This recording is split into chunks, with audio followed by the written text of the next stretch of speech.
નમસ્કાર મિત્રો, સ્વાગત છે તમારું ગરી ગુજરાત 27 માં। મિત્રો, હાલ વરસાદે ચિંતા વધારી દીધી છે, કેમ કે મિત્રો ગુજરાતના હવામાન વિભાગે આગામી 7 દિવસ વરસાદની આગાહી કરી છે, જેમાં દક્ષિણ ગુજરાતના જિલ્લાઓ માટે ઓરેન્જ એલર્ટ જાહેર કરવામાં આવ્યું છે। જેની વાત કરીએ તો આ ભરૂચ, સુરત, તાપી, નર્મદામાં યલો એલર્ટ જાહેર કરવામાં આવ્યું છે, જ્યારે નવસારી, વલસાડ, દમણ, દાદરા નગર હવેલીમાં વરસાદનું ઓરેન્જ એલર્ટ આપવામાં આવ્યું છે। તેમજ 12 થી લઈ અને 14 ઓગસ્ટ સુધી માછીમારોને દરિયો ન ખેડવા પણ સૂચના આપવામાં આવી છે। આજે 7 દિવસની આગાહી આપવામાં આવી છે। એ આગાહી અપર એર સાયક્લોનિક સર્ક્યુલેશનના કારણે આ વરસાદની આગાહી કરવામાં આવી છે। તેમજ રાજ્યના કેટલાક ભાગોમાં ગાજવીજ સાથે હળવા વરસાદની આગાહી છે, તથા અમદાવાદ અને ગાંધીનગરમાં પણ હળવા વરસાદની આગાહી કરાઈ છે। મિત્રો, હવામાન વિભાગ દ્વારા આગામી 24 કલાકને લઈને આ આગાહી કરવામાં આવી છે।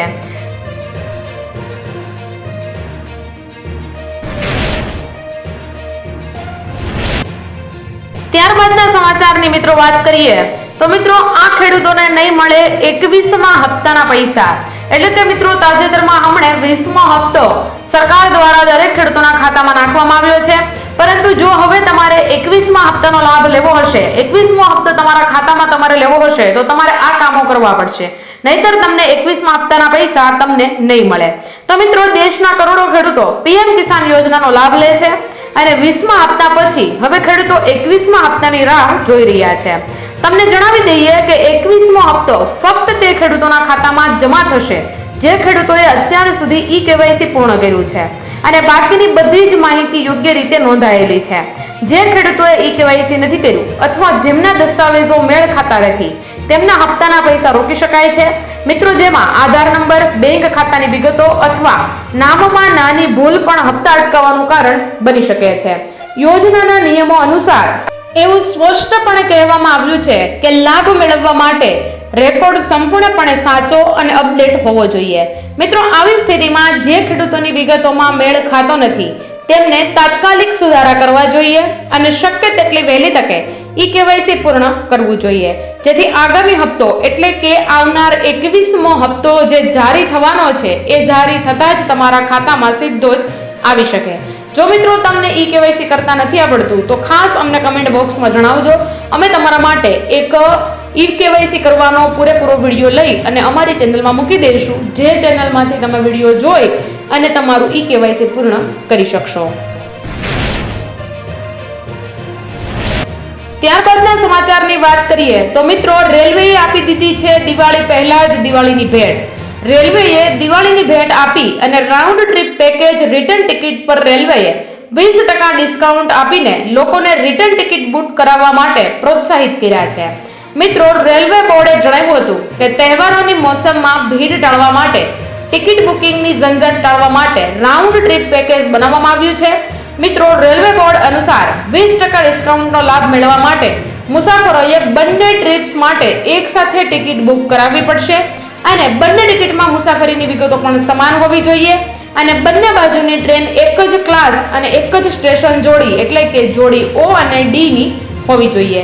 મિત્રો, જો તમારે દિવાળી ઉપર કોઈ ફરવાનો પ્લાન કરી રહ્યા છો તો તમારા માટે એક મહત્વની અને ખાસ યોજના જે રાઉન્ડ ટ્રીપ પેકેજની યોજના જે શરૂ કરવામાં આવી છે તેમાં તમને તમારી ટિકિટના પૈસા પર 20% ડિસ્કાઉન્ટ આપવામાં આવશે, પરંતુ આ ડિસ્કાઉન્ટ લેવા માટે તમારે આવવા અને જવા બંનેની ટિકિટ કન્ફર્મ આ વિશે એટલે કે આ યોજનાનો લાભ લેવા માટે તમારે ઘણા બધા નિયમોનું પણ પાલન કરવું પડશે।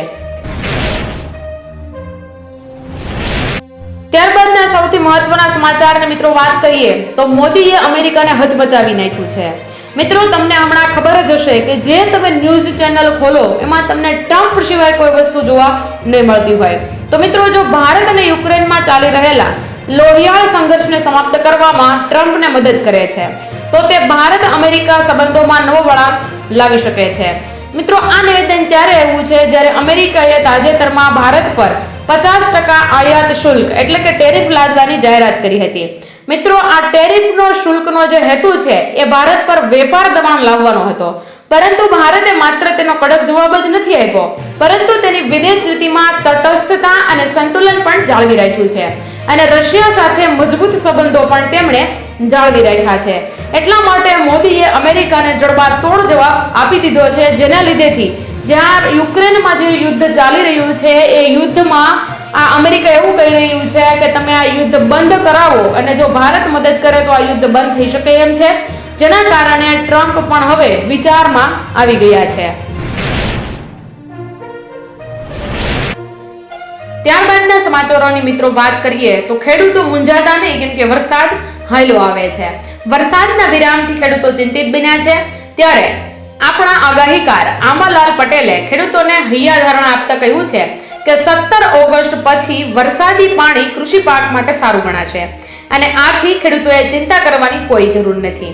મિત્રો, 20 ઓગસ્ટ આસપાસ સૌરાષ્ટ્ર સહિત અનેક વિસ્તારોમાં ભારેથી અતિભારે વરસાદની શક્યતા છે.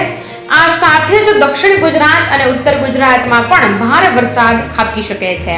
મિત્રો, આપણા હવામાન વિભાગે અને હવામાન નિષ્ણાંત આંબાલાલ પટેલે ખેડૂતોને હૈયાધારણા આપતા કહ્યું હતું કે 17 ઓગસ્ટ પછી જે વરસાદનું પાણી પડશે એ ખેતીલાયક જમીન માટે અને ખેતીમાં જે પાક ઉભો છે તેને માટે સારો રહેશે. એટલા માટે કોઈ પણ ખેડૂતોએ ચિંતા કરવાની જરૂર નથી. અને મિત્રો, 20 ઓગસ્ટ આસપાસ સૌરાષ્ટ્ર સહિત અનેક વિસ્તારોમાં ભારેથી અતિભારે વરસાદની શક્યતા રહેલી છે. એટલે કોઈ એવું પણ ન રાખવું કે વરસાદે હવે વિરામ લઈ લીધો છે. અને આ સાથે જ દક્ષિણ ગુજરાત અને ઉત્તર ગુજરાતમાં પણ ભારે વરસાદ ખાબકી શકે છે. આવું આપણા હવામાન નિષ્ણાત આંબાલાલ પટેલ દ્વારા હૈયાધારણા ગુજરાતના ખેડૂતોને આપવામાં આવી હતી.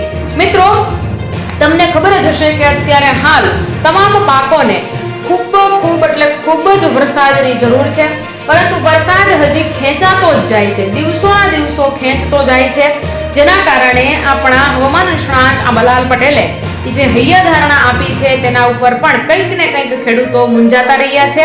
અને આ ખેડૂતો એટલા માટે મૂંઝાય છે કે જો તેમનો પાક નષ્ટ થઈ જાય તો સરકાર પણ તેમનું જે પાક જે બળીને નષ્ટ થઈ ગયો છે તેનું પણ વળતર આપતી નથી.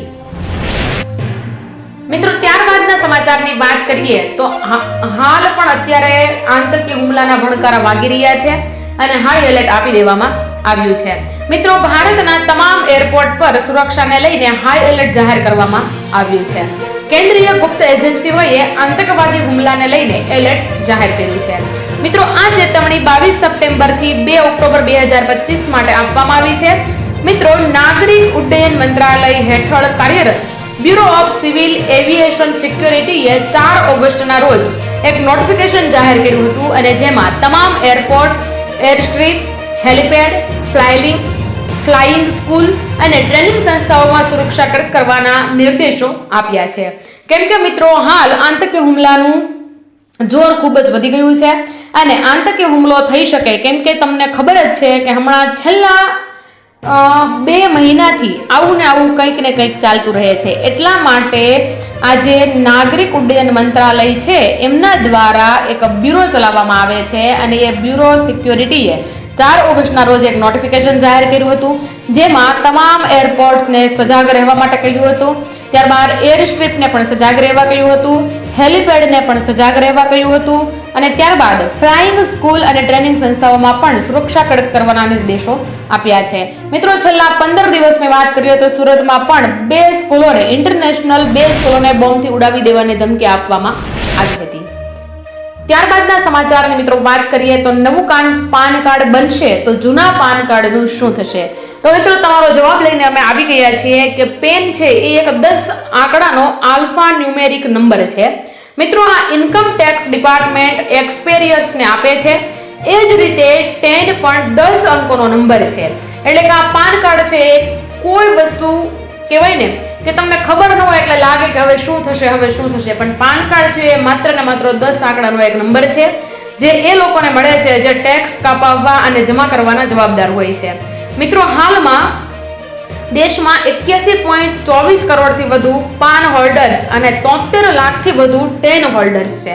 મિત્રો, સારા સમાચાર એ છે કે હાલના પાન ધારકોને પાન 2.0 હેઠળ નવું પાન લેવાની જરૂર નથી. તો તમારું જૂનું જે પાન કાર્ડ છે એ પણ તમારું કામ કરશે. એટલે મિત્રો, તમારે હવે એવું નહીં રાખવાનું કે મારી પાસે જૂનું પાન કાર્ડ છે તો એ પાન કાર્ડ હું ક્યાંય નહીં ચલાવી શકું, પરંતુ તમારી પાસે હજુ જો જૂનું પાન કાર્ડ છે તો એ તમે ચલાવી શકશો. ત્યારબાદના સમાચારની મિત્રો વાત કરીએ તો આ તમામ પ્રકારની જે સહાય આપવામાં આવે છે તે સહાય બાબતે આપણી સુપ્રીમ કોર્ટે અને હાઈકોર્ટે ખૂબ જ નારાજગી વ્યક્ત કરી છે. કેમ કે મિત્રો સરકાર દ્વારા જો સહાય આપવામાં આવે છે તો જે વ્યક્તિને સહાય આપવામાં આવે છે એ ખરેખર કામચોર થઈ જતો હોય છે અને કામચોર થવાને લીધે તે કામ પર નથી જતો અને જેના લીધેથી ગરીબીનો આંક પણ ઊંચો આવે છે. જેના કારણે આપણી સુપ્રીમ કોર્ટ હાઈકોર્ટ અને સુપ્રીમ કોર્ટ એવું કહે છે કે તમે જે આ મફતનું રાશન અને જે સહાય રૂપે પૈસા આપો છો એ આપવાનું બંધ કરો. કેમ કે કહેવાય ને, ગામડામાં એવું કહેવાતું હોય છે કે આ કામાકૂટો માણસ છે, એટલે કે આ વ્યક્તિને કામ નથી કરવું. કામ કરવા સક્ષમ હોવા આવા વ્યક્તિઓને કામ નથી કરવું હોતું. ત્યારબાદના સમાચારની મિત્રો વાત કરીએ તો ખેડૂતોની આવક વધારવા નવી યોજનાઓ આપણી સરકાર લઈને આવી રહી છે.